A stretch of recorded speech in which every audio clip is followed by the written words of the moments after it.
ministro, tipo, com relação a se o senhor identificou, não precisa até falar, não precisa pedir identificação de nomes, até porque isso é um processo interno, mas se o senhor identificou que ainda existe esse bolsonarismo radical. E aí, diga-se o seguinte, eu não estou falando nem da natural troca de pessoal entre uma gestão e outra, que é super comum e previsível, né? Mas a gente vê, tem próprios bolsonaristas no Congresso Nacional que dizem, o governo não sabe, mas há infiltrados nossos lá dentro. Tem todas essas coisas que acontecem, e inclusive é um certo receio, porque o GSI é fundamental para a segurança do Palácio do Planalto.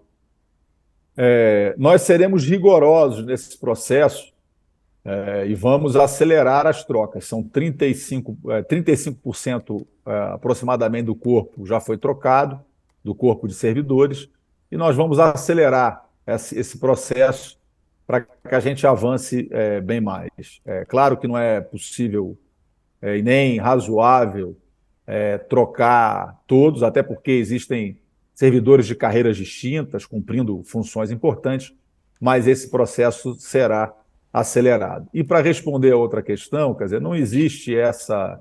Eu acho que é saudável e importante para o país que a gente não alimente um falso, na minha opinião, falso antagonismo entre civis e militares. A segurança do presidente sempre foi feita, sempre foi liderada por militares, mas sempre em perfeita harmonia com civis, com a participação da Polícia Federal. Então, acho que esse antagonismo não faz bem ao Brasil e não há, até o momento, para mim, nenhuma orientação do presidente Lula no sentido da desmilitarização do GSI. Então a renovação não tem a ver com isso. A renovação é tirar quem estava no governo passado. A renovação não tem a ver com a retirada de militares. Eu não tenho essa orientação do presidente Lula. Ministro, essa dúvida em relação ao GSI, ela já vinha desde a fase de transição do governo, né?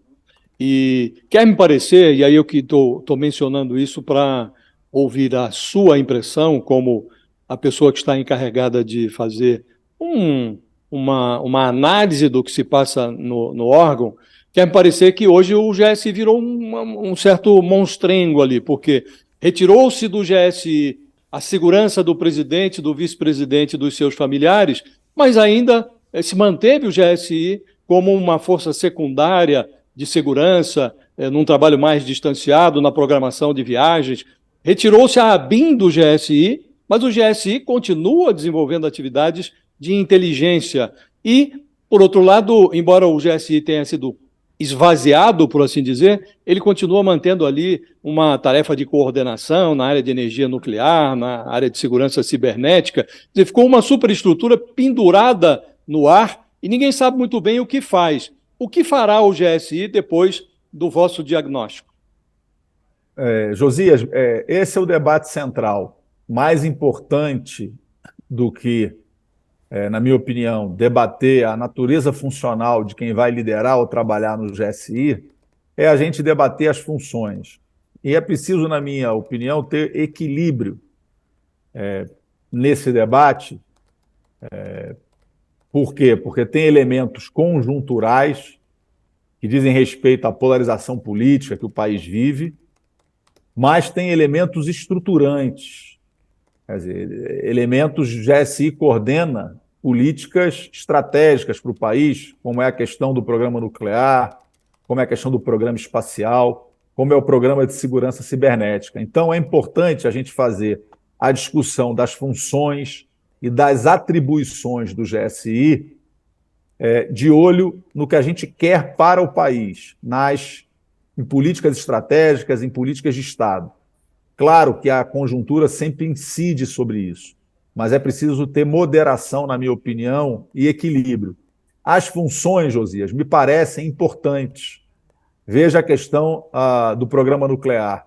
Ele está ligado aos militares através de submarino nuclear, através de aplicações de energia nuclear, sim, mas hoje a questão nuclear, ela diz respeito, ela tem contato com o Ministério da Saúde, em aplicações na área da saúde, da agricultura, de uma série de outros programas.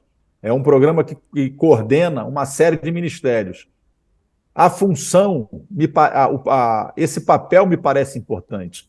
Se vai continuar ou não no GSI é uma questão de desenho institucional. Então, acho que a gente precisa delimitar corretamente o que a gente quer do GSI, e até o nome, para mim, não é o mais importante.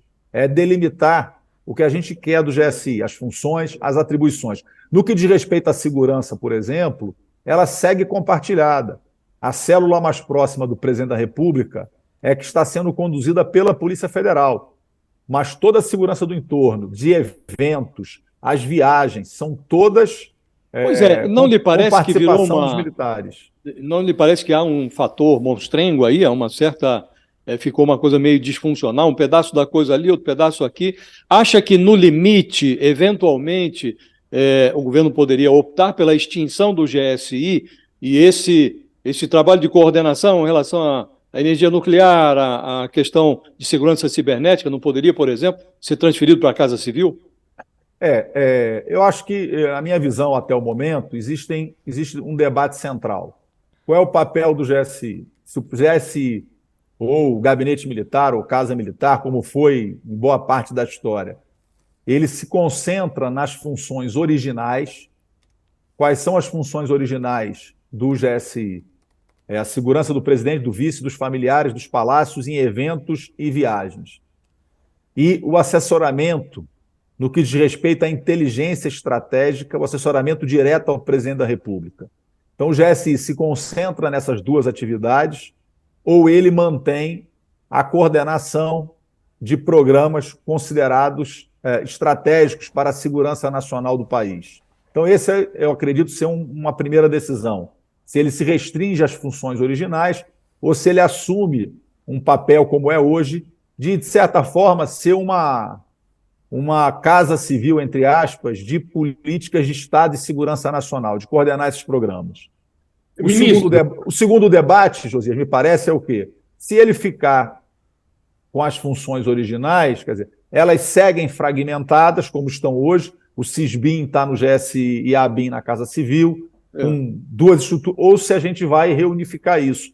São duas decisões, eu estou levantando elementos, dados, e vou submeter a apreciação e a decisão do presidente da República no retorno dele do exterior.